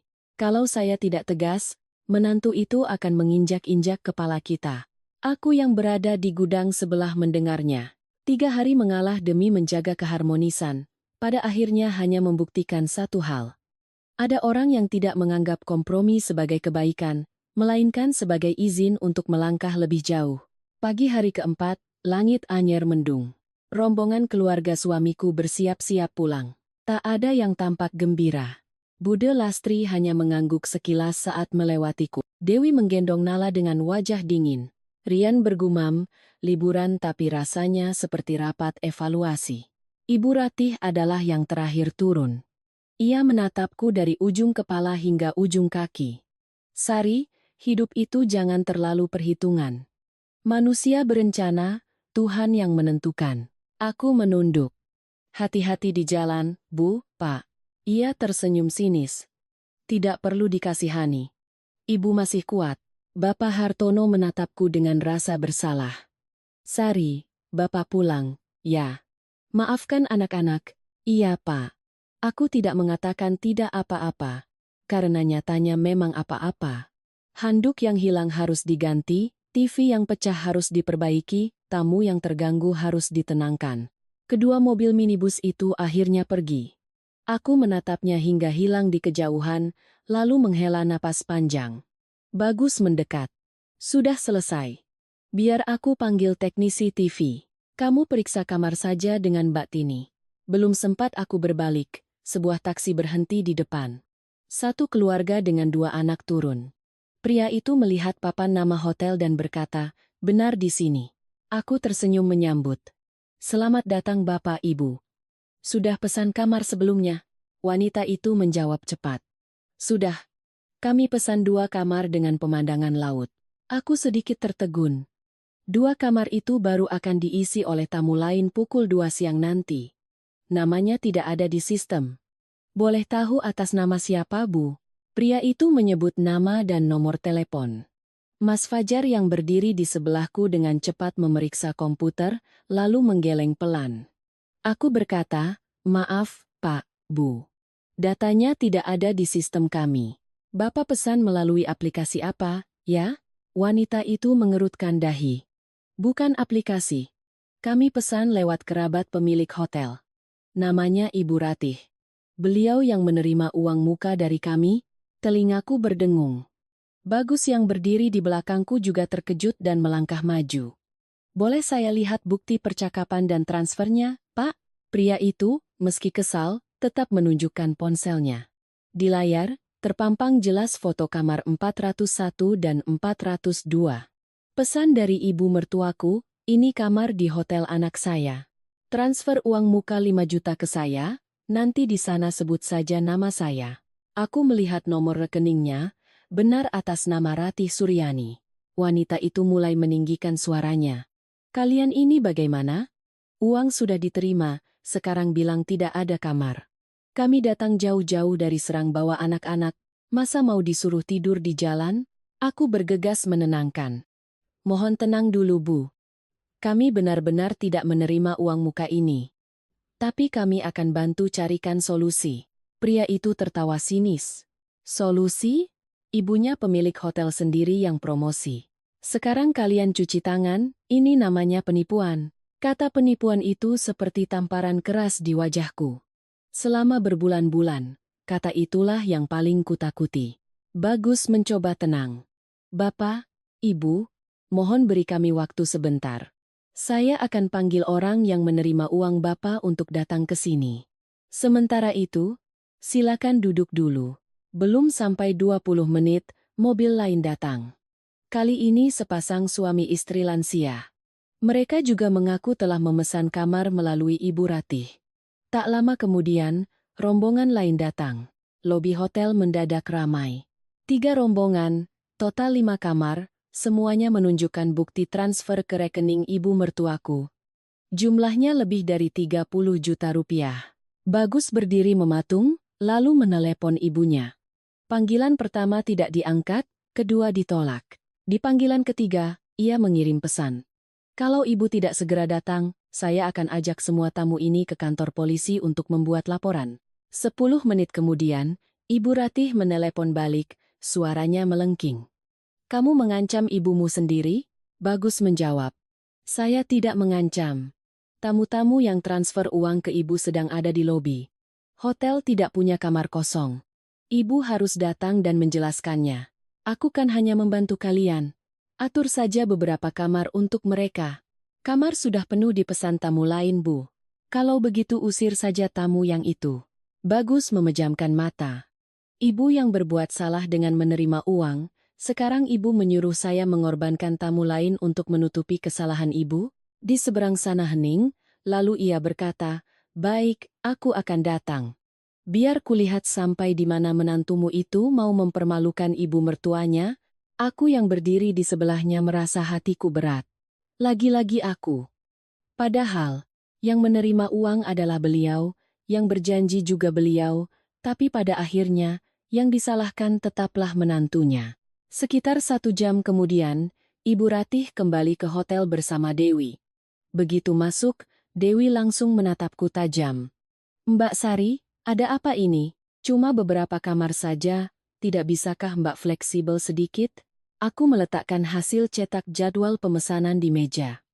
Lihat ini, Dewi. Semua kamar sudah ada yang bayar uang muka melalui rekening resmi hotel. Aku tidak bisa membatalkannya. Ibu Rati menatap rombongan tamu, wajahnya sempat bingung, lalu kembali mengeras. Saya memang menerima uang, tapi itu untuk membantu hotel ini. Saya ibunya Bagus, masa saya tidak punya hak? Bagus berkata perlahan, ibu tidak punya hak mewakili hotel. Ibu tidak seharusnya menerima uang muka tanpa bertanya pada kami. Ini membuat tamu salah paham. Pria dari rombongan pertama berdiri. Jadi siapa yang bertanggung jawab? Saya tidak peduli urusan keluarga kalian. Saya sudah bayar, saya mau kamar, tamu lain ikut menimpali. Kalau tidak diselesaikan, kami akan viralkan di media sosial. Aku menunduk. Mohon maaf atas ketidaknyamanannya.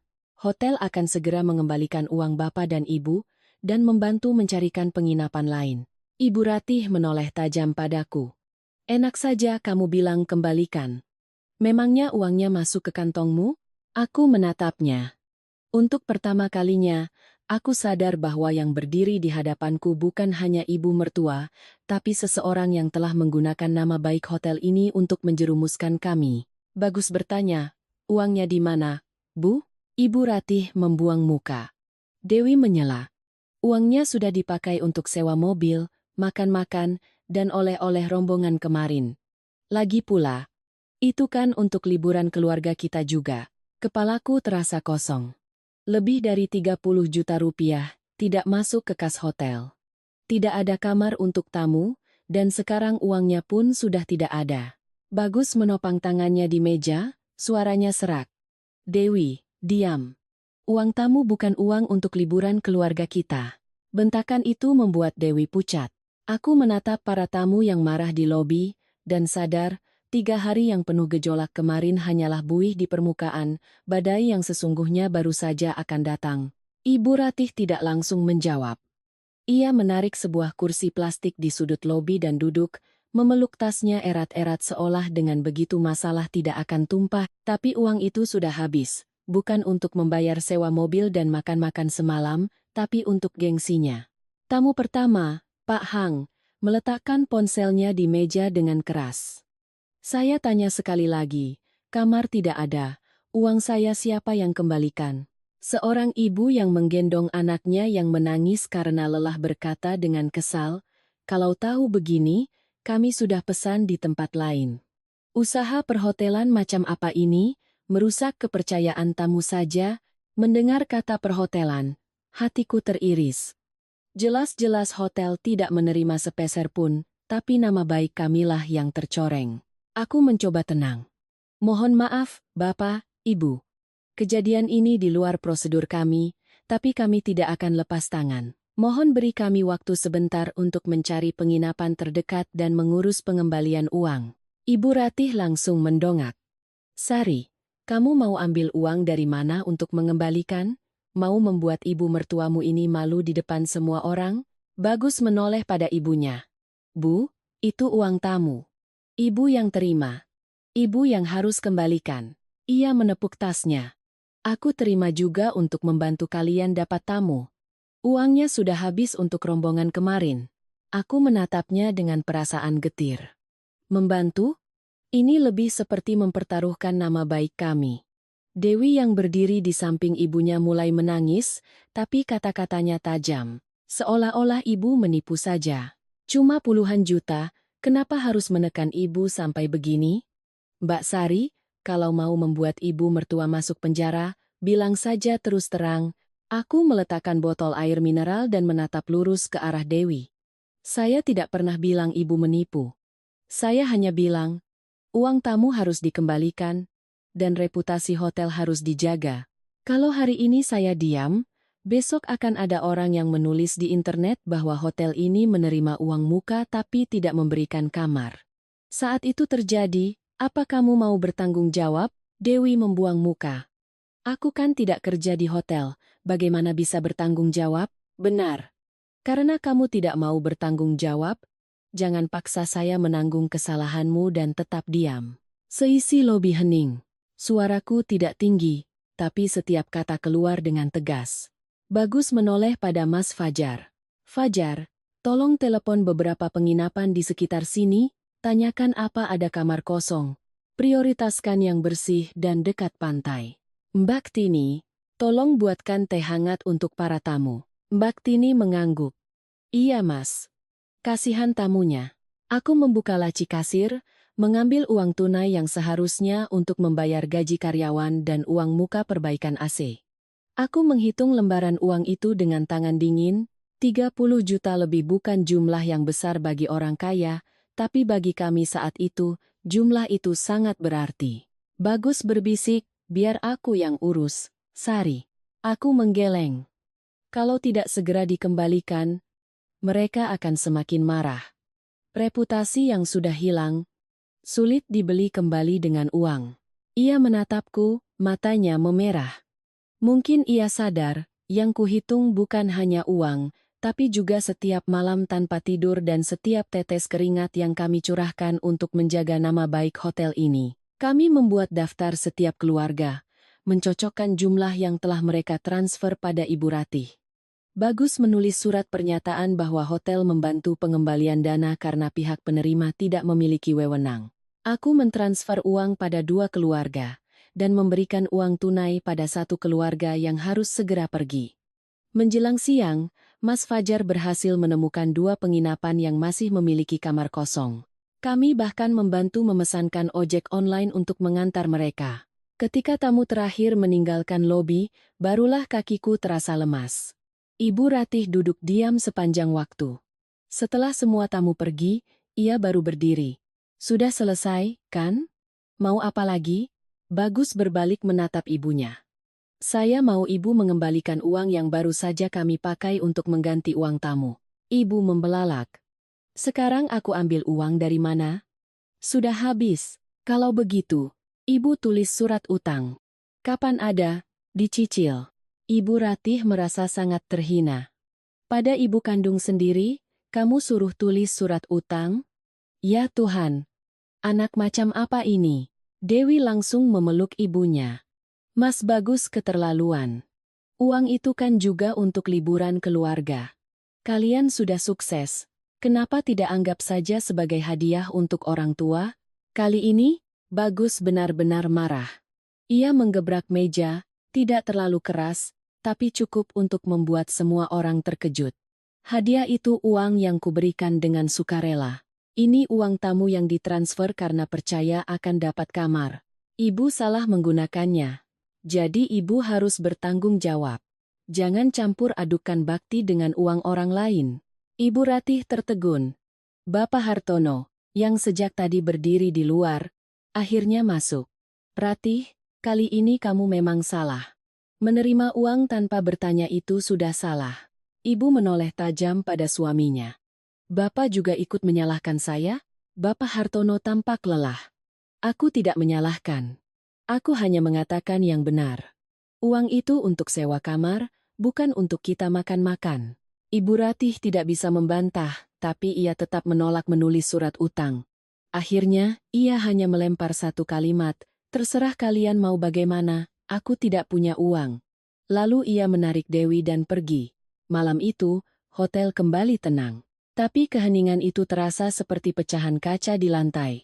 Aku masuk ke gudang untuk memeriksa stok handuk baru. Begitu pintu tertutup, air mataku jatuh tak tertahankan. Aku tidak menangis karena uang 30 juta. Aku menangis karena merasa hasil kerja keras ibuku, suamiku, dan diriku sendiri telah dijadikan tameng untuk gengsi orang lain. Bagus berdiri di luar pintu cukup lama sebelum masuk. Aku berbalik, menyeka air mata. Aku tidak apa-apa. Suaranya serak. Aku minta maaf. Aku tersenyum getir. Bukan Mas yang menerima uang, tapi akulah yang membiarkan Ibu dan Dewi terbiasa bisa memaksakan kehendak mereka. Aku selalu berpikir, mengalah sedikit demi kedamaian. Tidak kusangka, Pengorbananku justru dibayar dengan penderitaanmu dan Ibu Anjani. Aku terdiam sejenak, lalu berkata, aku tidak memintamu memutuskan hubungan dengan ibumu. Aku hanya ingin. Mas ingat, hotel ini adalah aset terakhir peninggalan almarhum Bapa. Jika kita tidak menjaga batas, suatu hari nanti, ibuku akan kehilangan segalanya. Bagus menggenggam tanganku. Aku mengerti. Mulai hari ini, semuanya harus berdasarkan surat, bukti, dan batasan yang jelas. Aku tidak akan membiarkanmu menghadapinya sendirian lagi. Minggu kedua, aku mengira masalah uang muka adalah luka terdalam. Ternyata, ketika sebuah pintu sudah dibuka dengan cara yang salah, angin fitnah bisa masuk dari berbagai arah. Pagi itu, Mas Fajar memanggilku dengan panik. Mbak Sari, ada tamu yang mengirim pesan aneh. Ia menunjukkan layar ponselnya. Seorang calon tamu mengirim pesan ke halaman Facebook resmi hotel, isinya sangat kasar. Hotel macam apa ini? Kemarin bilang kamar dengan pemandangan laut cuma 175.000 semalam, minta transfer uang muka. Hari ini saya tanya lagi, dibilang tidak ada harga segitu. Penipu, ya? Aku mengerutkan dahi. 175.000? Tidak mungkin. Tamu itu kemudian mengirimkan sebuah tautan. Begitu kubuka, punggungku terasa dingin. Sebuah halaman Facebook dengan nama yang sangat mirip dengan hotel kami muncul. Foto profilnya adalah foto depan hotel kami, foto kamarnya juga foto yang kuambil sendiri. Tapi, nama halamannya ditambahi 2 kata, promo murah. Unggahan terbarunya bertuliskan, kamar view laut anyar hanya 175.000 malam. Transfer uang muka sekarang. Persediaan terbatas. Aku menggulir ke bawah, banyak sekali yang bertanya, dan halaman itu merespons dengan cepat, mendesak mereka untuk transfer ke rekening pribadi. Aku memanggil Bagus, ia berlari turun. Ada apa? Aku menunjukkan ponselku. Wajahnya menggelap. Ini bukan halaman kita. Aku tahu. Tapi tamu tidak tahu. Bagus segera membuka laptop. Ia memeriksa nomor telepon dan nomor rekening yang tertera di halaman palsu itu. Sebuah nama muncul. Rian Saputra. Jantungku serasa jatuh ke perut. Rian. Suami Dewi. Bagus tidak berkata apa-apa. Ia menelepon Dewi dan menyalakan pengeras suara. Ada apa lagi, Mas? Halaman Facebook hotel promo murah yang memakai foto hotel kita itu punya siapa? Hening sejenak. Halaman apa? Aku tidak tahu. Aku sudah cek. Nomor telepon dan rekeningnya atas nama Rian. Dewi terdengar panik. Mas Rian hanya coba-coba bantu cari tamu. Dia pikir harga di hotel kalian terlalu mahal. Jadi kalau ada tamu dengan budget terbatas, bisa diarahkan. Bagus memejamkan mata, membantu dengan memakai nama yang mirip, mengambil foto asli, menerima uang muka ke rekening pribadi, dan tidak memberitahu kami sama sekali? Dewi membentak. Kenapa Mas tegang sekali? Tidak ada yang rugi, kan? Kalau tamu datang, kalian tinggal siapkan kamar. Kalau tidak ada, ya kembalikan uangnya. Aku tidak tahan lagi. Dewi, kamar dengan harga 175.000 itu merusak harga pasar. Tamu akan mengira hotel kami menipu. Orang yang transfer ke Rian dan tidak dapat kamar akan menyalahkan siapa? Mereka akan menyalahkan hotel ini. Dewi tertawa sinis. Mbak Sari ini selalu berlebihan. Bagus berkata perlahan, suruh Rian angkat telepon. Dia tidak ada di rumah. Dewi. Dalam 1 jam, suruh Rian hapus halaman itu dan kembalikan semua uang muka. Kalau tidak, aku akan menempuh jalur resmi. Jalur resmi? Mas mau melaporkan adik iparmu ke polisi?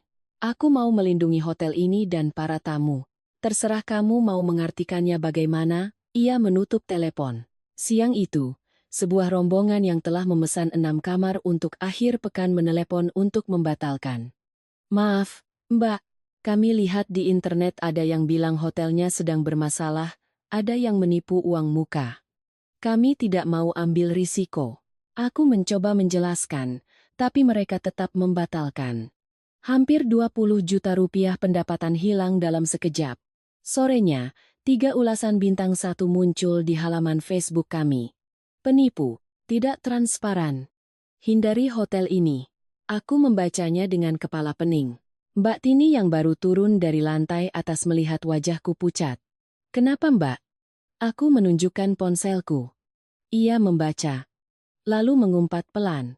Keluarga sendiri kok tega berbuat begini? Ini namanya menggunting dalam lipatan. Aku tersenyum getir. Mungkin mereka pikir, kapal ini bukan milikku, jadi kalau dilubangi juga tidak apa-apa. Mendengar itu, Bagus menoleh padaku. Jangan bicara begitu. Sejak Ibu Anjani mempercayakan hotel ini padaku juga, aku punya tanggung jawab untuk menjaganya. Siapapun yang mengusiknya, termasuk keluargaku sendiri, tidak akan kubiarkan. Malamnya, Rian akhirnya menelepon. Mas Bagus, ini hanya salah paham. Aku benar-benar niatnya membantu. Berapa orang yang sudah transfer? Hanya beberapa. Berapa? Rian terdiam. Bagus melanjutkan, aku butuh daftar lengkap, jumlah uang, dan nomor telepon mereka. Hapus halaman itu malam ini juga, kembalikan uangnya.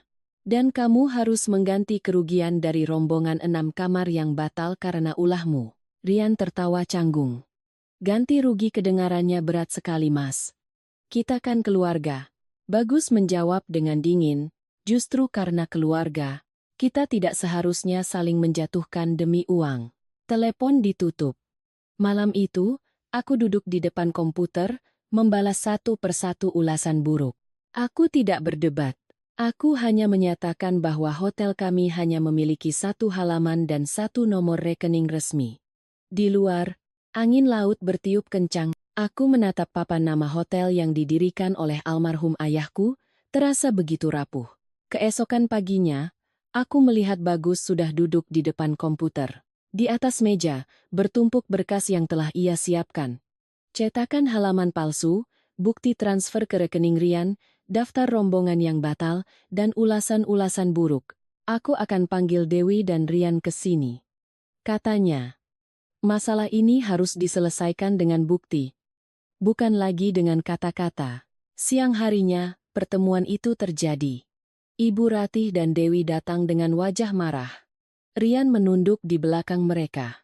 Di hadapan ketua RT dan seorang petugas Babin Kamtipmas yang sengaja diundang Bagus sebagai saksi, semua bukti dibeberkan. Ibu, ini bukti ibu menerima uang muka dari tamu, kata Bagus sambil meletakkan cetakan percakapan. Rian, ini bukti kamu membuat halaman palsu, Dewi menangis. Mas mau mempermalukan kami di depan orang lain? Bapak Hartono, yang juga hadir, akhirnya angkat bicara, suaranya berat. Bukan Bagus yang mempermalukan kalian. Kalian yang mempermalukan diri sendiri.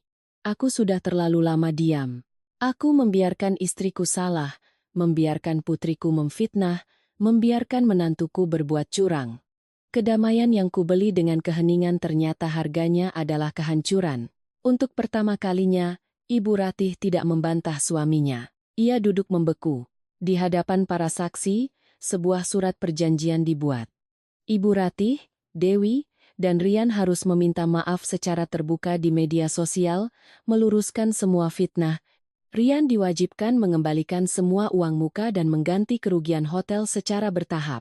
Mereka juga menandatangani surat pernyataan untuk tidak akan pernah lagi ikut campur dalam urusan operasional hotel. Bapak Hartono mendekatiku sebelum pulang. Sari, maafkan Bapak. Bapak sudah terlalu lama menjadi pengecut. Aku menunduk. Dengan Bapak berkata seperti ini, hati saya sudah lebih ringan. Ibu Ratih pulang tanpa menoleh. Aku tahu, ia belum tulus menerima kesalahannya. Tapi sejak hari itu, ia tidak pernah lagi menyebut hotel ini sebagai milik Bagus. Kerabat yang lain juga terdiam setelah permintaan maaf itu diunggah. Hotel kami butuh waktu hampir sebulan untuk pulih. Ada tamu yang batal, ada yang ragu. Tapi ada juga tamu lama yang kembali dan berkata, kami lihat cara kalian menangani masalah dengan jujur, makanya kami percaya untuk kembali. Malam itu, setelah semuanya selesai, aku dan Bagus berdiri di balkon, menatap laut yang tenang. Ia menggenggam tanganku. Maafkan aku, Sari. Seharusnya aku lebih tegas sejak awal. Aku menyandarkan kepalaku di bahunya. Tidak apa-apa, Mas. Terkadang, kita memang harus melewati badai untuk tahu di mana batas pantai yang aman. Kami tidak kehilangan hotel. Sebaliknya, kami menemukan sesuatu yang lebih berharga. Sebuah batasan yang jelas antara bakti dan tanggung jawab, antara keluarga dan bisnis, antara kebaikan dan kebodohan. Dan di atas segalanya, kami menemukan kembali kekuatan untuk berdiri bersama. Bukan sebagai menantu dan anak yang patuh, tapi sebagai sepasang suami istri yang berjuang untuk masa depan keluarga kecil kami.